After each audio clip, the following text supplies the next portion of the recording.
प्रधानमंत्री नरेंद्र मोदी आज तमिलनाडु और केरल के दौरे पर हैं। मदुरई में वहां के उप मुख्यमंत्री ओ पन्नीरसेल्वम ने उनका स्वागत किया। इसके बाद पीएम ने जनसभा को संबोधित किया। पीएम ने कहा कि 1980 में कांग्रेस ने एमजीआर की लोकतांत्रिक रूप से निर्वाचित सरकार को खारिज कर दिया था।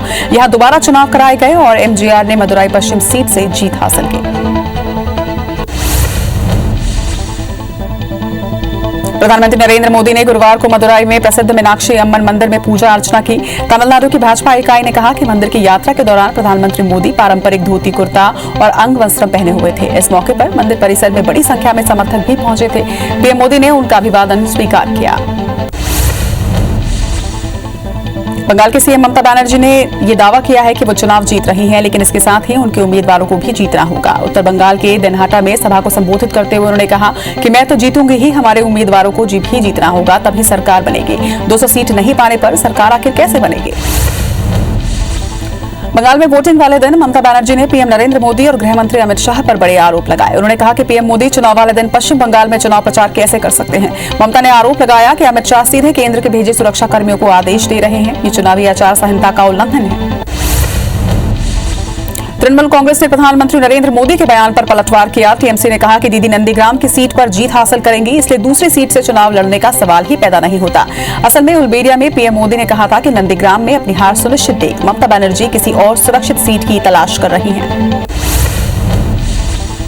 गृह मंत्री अमित शाह चुनाव प्रचार के लिए पुडुचेरी और तमिलनाडु पहुंचे। उन्होंने कहा कि डीएमके और कांग्रेस का मतलब भ्रष्टाचार और परिवारवाद है। शाह ने कहा कि इनमें विकास की उम्मीद नहीं रखनी चाहिए।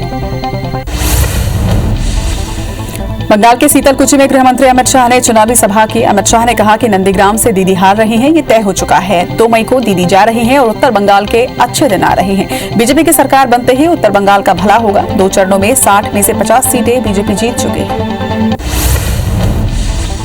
अमित शाह ने ममता बनर्जी पर निशाना साधते हुए कहा कि दीदी ने उत्तर बंगाल के साथ हमेशा अन्याय किया। नंदीग्राम में तय हो चुका है कि दीदी चुनाव हार रही हैं। उत्तर बंगाल में राजनीतिक हिंसा हुई है। एक बार नरेंद्र मोदी को मौका दें, उत्तर बंगाल से राजनीतिक हिंसा को बीजेपी समाप्त कर देगी।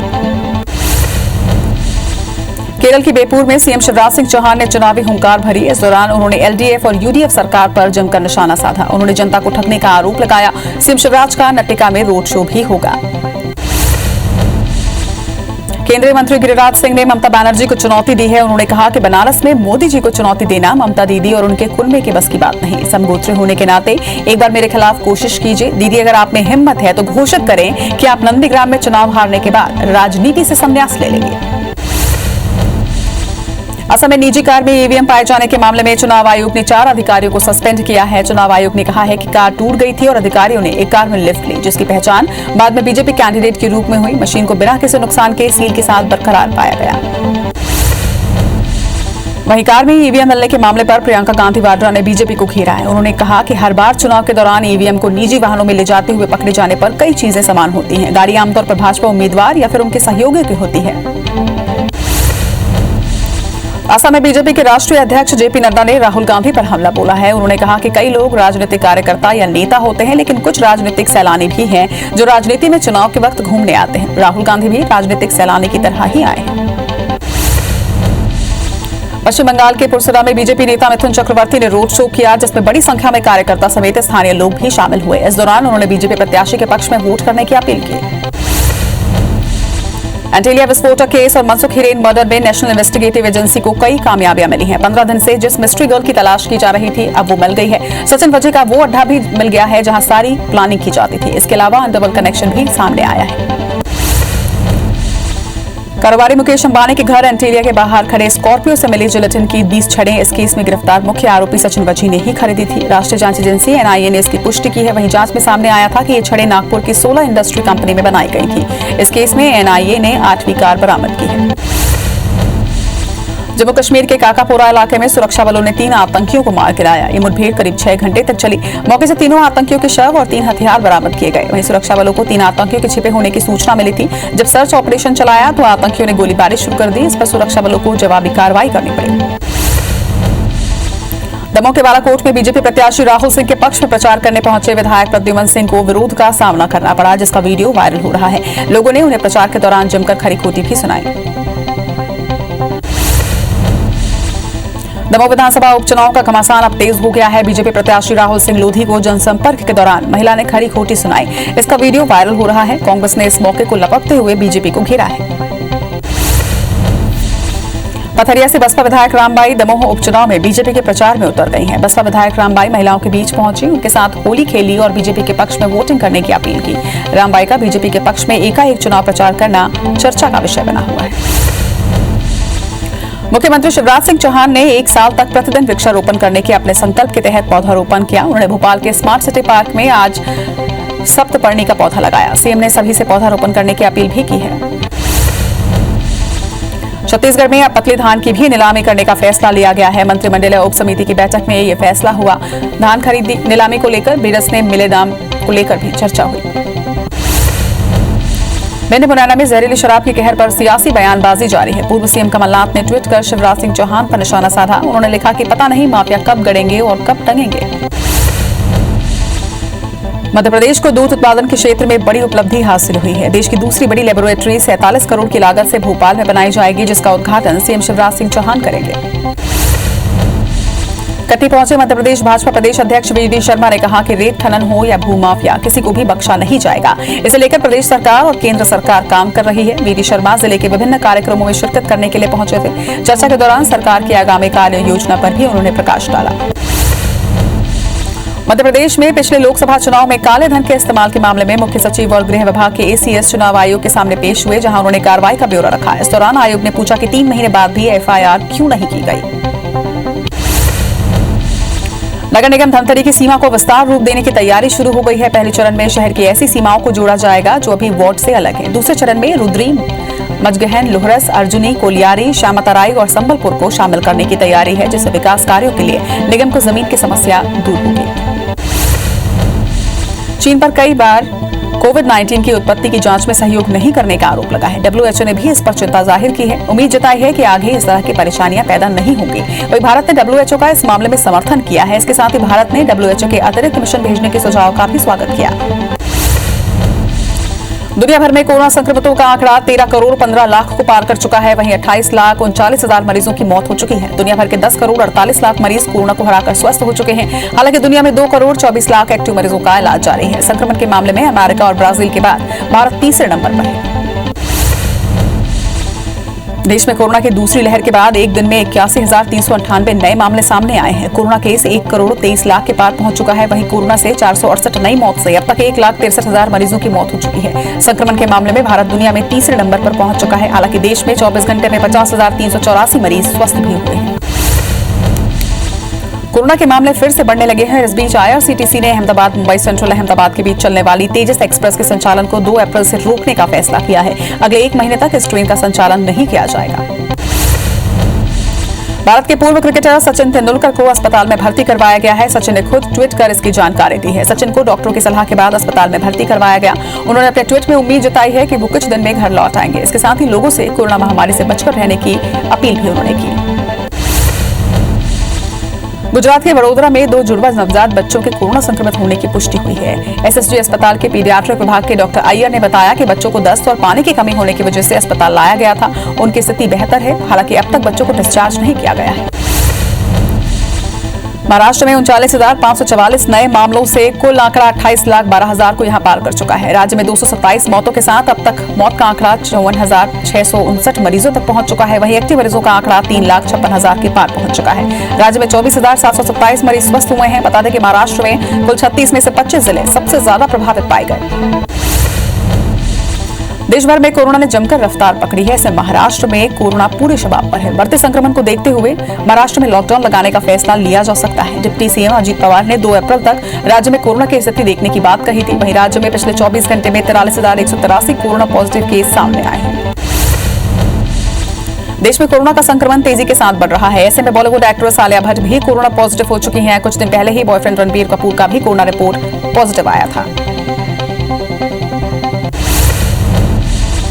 मध्य प्रदेश में 2,546 नए केस मिलने से आंकड़ा 2,98,000 को पार कर चुका है। राज्य में 18,057 संक्रमित मरीजों का इलाज इस वक्त जारी है। वहीं प्रदेश में 12 मरीजों की मौत के साथ मौत का कुल आंकड़ा 3,998 पर प्रदेश में पहुंच चुका है। वीकेंड लॉकडाउन के बीच भोपाल में 499 और इंदौर में 638 नए केस सामने आए। वहीं गाइडलाइन के पालन को लेकर प्रशासन ने सख्ती बढ़ा दी है। मध्य प्रदेश के सीएम शिवराज सिंह चौहान ने लोगों से सावधानी बरतने की अपील की है। सीएम ने कहा कि जिस तरह से कोरोना बढ़ रहा है उसे रोकने के लिए संयम बरतने की आवश्यकता है। उन्होंने कहा कि जहां संक्रमण ज्यादा है वहां कोरोना रोकने के लिए व्यवस्थाएं की जा रही हैं। हमने रतलाम, खरगोन, बैतूल और छिंदवाड़ा में अधिकारियों की टीम भेजी है। होशंगाबाद के रायपुर उप स्वास्थ्य केंद्र में वैक्सीनेशन के दौरान 8 फीट लंबा सांप घुस आया, जिससे वहां अफरा तफरी की स्थिति हो गई। बाद में सूचना पर पहुंची वन विभाग की टीम ने सांप को सुरक्षित पकड़कर जंगल में वापस छोड़ा। जबलपुर जिले में कोरोना संक्रमित मरीजों की संख्या तेजी से बढ़ रही है। संक्रमण तेजी से फैल रहा है, इस वजह से लोगों में भारी दहशत है। लोग अपने ज्यादातर काम घर से ही निपटा रहे हैं। वहीं कोशिश की जा रही है कि उन्हें सड़कों पर या बाजारों में ना आना पड़े। यही वजह है कि शुक्रवार को गुड फ्राइडे और रंग पंचमी का पर्व होने के बावजूद शहर की सड़कें सूनी रही। छत्तीसगढ़ में 4,617 नए मरीजों से आंकड़ा प्रदेश में 3,53,000 को क्रॉस कर चुका है। वहीं एक्टिव मरीजों के आंकड़े की बात करें तो ये 28,987 पर पहुंच चुका है। 34 मरीजों की मौत के साथ प्रदेश में मौत का कुल आंकड़ा 4,204 पर है। वहीं 1,125 मरीजों के डिस्चार्ज होने के साथ ठीक होने वालों का आंकड़ा 3,20,000 को पार कर चुका है। रायपुर में 1,327, दुर्ग में 996 और बिलासपुर में 288 नए मरीजों की पुष्टि हुई। इधर छत्तीसगढ़ में बढ़ते संक्रमण के लिए पूर्व सीएम रमन ने ट्वीट कर सरकार की गलत नीतियों को जिम्मेदार बताया। उन्होंने कहा कि रोड सेफ्टी क्रिकेट टूर्नामेंट में फ्री टिकट देकर सरकार लोगों की जान को खतरे में डाल रही है। इधर रमन के बयान पर टीएस सिंहदेव ने पलटवार किया है। छत्तीसगढ़ में कोरोना वायरस का नया वेरिएंट सामने आया है। इसके असर के बारे में डॉक्टरों को कोई जानकारी नहीं है। स्वास्थ्य मंत्री टीएस सिंहदेव ने बताया कि केंद्र सरकार ने पिछले दिनों छत्तीसगढ़ के 5 नमूनों में N440 नाम के नए वेरिएंट की मौजूदगी की रिपोर्ट दी थी, लेकिन ये उतना घातक नहीं है। छत्तीसगढ़ में कोरोना के बढ़ते संक्रमण को देखते हुए लॉकडाउन को लेकर जिलों के कलेक्टर फैसला ले सकते हैं। सीएम भूपेश बघेल ने इसके लिए निर्देश जारी कर दिए हैं। स्वास्थ्य मंत्री सिंहदेव और अरुण वोरा समेत कई कांग्रेस नेताओं ने कड़े फैसले की मांग रखी थी। दुर्ग जिले में लगातार कोरोना के बढ़ते केस को लेकर 6 अप्रैल से 14 अप्रैल तक संपूर्ण लॉकडाउन की घोषणा की गई है। कलेक्टर डॉक्टर सर्वेश्वर भूरे ने इसके लिए आदेश जारी कर दिए हैं। लॉकडाउन के दौरान टीकाकरण और कोविड जांच जारी रहेगी। जशपुर जिले में बढ़ते कोरोना संक्रमण के बीच पत्थलगांव में 2 वार्डों को कंटेनमेंट जोन घोषित किया गया है। 7 दिनों के लिए पत्थलगांव की पुरानी बस्ती और भातुडार को कंटेनमेंट जोन में तब्दील किया गया। यहां झारखंड और उड़ीसा की सीमा पर भी बैरियर लगाकर सघन जांच शुरू कर दी गई है। रायपुर में बढ़ते संक्रमण के मद्देनजर कलेक्टर, एसएसपी और निगम आयुक्त ने औचक निरीक्षण किया। सोशल डिस्टेंसिंग और मास्क नहीं लगाने पर दुकान और पेट्रोल पंप 1 दिन के लिए सील किए गए। उन पर 1,000 का जुर्माना भी लगाया गया। वहीं कई कैफे पर पुलिस ने दबिश दी। राजगढ़ जिला जेल में कोरोना गाइडलाइन की धज्जियां उड़ाई गई। नियमों को दरकिनार कर जेल के अंदर होली मनाई गई। वीडियो वायरल होने के बाद कलेक्टर ने उप अधीक्षक से जवाब मांगा है। कोरबा कलेक्टर किरण कौशल आधी रात को हालात का जायजा लेने के लिए शहर में निकली, जहां उन्होंने कोरोना नियमों की अनदेखी करने वालों के बीच सड़क पर ही जमकर क्लास लगाई। इसके साथ ही कई प्रतिष्ठानों पर भी कोविड गाइडलाइन का पालन नहीं करने पर कार्रवाई के निर्देश दिए। नारायणपुर में नक्सलियों की खोखली विचारधारा से तंग होकर 3 इनामी समेत 4 नक्सलियों ने एसपी के सामने आत्मसमर्पण किया, जिसमें 3 महिला नक्सली शामिल हैं। सभी नक्सली कई बड़ी वारदातों में शामिल रहे हैं। छतरपुर में अधेड़ की हत्या के मामले में पुलिस ने मृतक के भतीजे को गिरफ्तार किया है। पुलिस के मुताबिक रामनगर गांव में जमीन विवाद के चलते भतीजे ने अपने सगे चाचा की कुल्हाड़ी मारकर हत्या कर दी थी। फिलहाल पुलिस ने मामले की जांच शुरू कर दी है। एपी में जहरीली शराब का कहर जारी है। भिंड में 3 दिनों में 5 लोगों की मौत हुई है। वहीं कांग्रेस ने जांच कमेटी बनाई है। इधर ग्वालियर के महाराजपुरा इलाके में भी 2 लोगों ने दम तोड़ दिया है। वहीं 4 लोगों की आंखों की रोशनी जाने की खबर आ रही है। बलरामपुर के चांदो में बूढ़ी मंदिर के पास 2 पक्षों में मामूली बात को लेकर विवाद हुआ, जो इतना बढ़ गया कि 25 लोग घायल हुए हैं। मामले में चांदो पुलिस ने दोनों पक्षों की तरफ से मामला दर्ज कर कार्रवाई शुरू कर दी है। वहीं पुलिस के मुताबिक विवाद पटाखा फोड़ने की बात को लेकर शुरू हुआ था। सारंगढ़ के तहसीलदार के यहां पदस्थ लिपिक सुशील साहू ने अपने कमरे में फांसी लगाकर आत्महत्या कर दी। बताया जा रहा है कि 8 मार्च से वो ड्यूटी में नहीं आ रहा था। वहीं उसके क्वार्टर से बदबू आने पर लोगों ने पुलिस को सूचना दी, तब जाकर मामले का खुलासा हो पाया। फिलहाल पुलिस जांच में जुटी हुई है। इंदौर के कमिश्नर कार्यालय में वाणिज्य कर विभाग में एक कर्मचारी ने व्हाट्सएप ग्रुप बनाकर साथी महिला कर्मचारी पर आपत्तिजनक टिप्पणी की। वरिष्ठ अधिकारियों के ट्रांसफर की भी धमकी दी। वहीं पुलिस आरोपी को गिरफ्तार कर मामले की जांच शुरू कर दी गई है। कवर्धा के पंडरिया में मुनिया प्रजाति के 13 पक्षियों को मृत अवस्था में पाया गया। मौत के कारणों का अब तक पता नहीं चल पाया है। वहीं मामले की जानकारी पशु विभाग को दे दी गई है। जांच के बाद मौत के कारणों का खुलासा हो पाएगा। पक्षियों के शव को परीक्षण के लिए भेज दिया गया है। बलरामपुर के चांदों में बिरयानी बेचने वाले एक गुमटी में गैस सिलेंडर विस्फोट होने से भीषण आग लग गई। आग इतनी भीषण थी कि देखते ही देखते पूरी गुमटी जल गई। हालांकि इस दौरान दुकान बंद था, जिसकी वजह से कोई जनहानि नहीं हुई, लेकिन गुमटी के जल जाने से काफी नुकसान हुआ है। कोरबा के हरदी बाजार पुलिस चौकी में भीषण आग लग गई। सूचना पर पहुंची दमकल की टीम ने आग पर काबू पाया है, लेकिन तब तक मालखाने में जब्त पटाखे और शराब जल चुके थे। आग कैसे लगी, अब इस बारे में पता नहीं चल पाया है।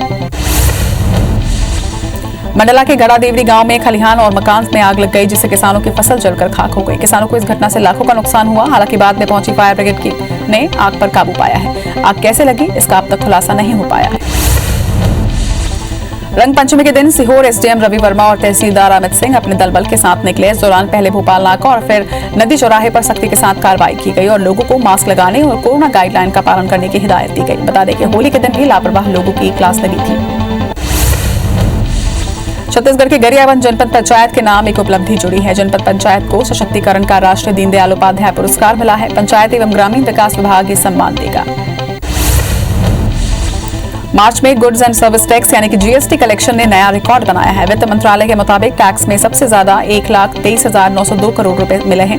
पिछले साल के मुकाबले ये 27% ज्यादा है। ये लगातार छठा महीना है जब जीएसटी कलेक्शन 1 लाख करोड़ रुपए के पार रहा। इंपोर्ट से मिलने वाले जीएसटी में 70% की ग्रोथ रही। वहीं घरेलू ट्रांजैक्शंस में 17% का उछाल आया है। अपनी हरकतों से बाज नहीं आने वाले पाकिस्तान के पीएम इमरान खान की जुबान एक बार फिर से फिसल गई है। भारत के साथ व्यापारिक रिश्तों की मजबूती के लिए प्रधानमंत्री इमरान खान ने कहा कि धारा 370 बहाल करें, तभी भारत के साथ रिश्ते सामान्य होंगे।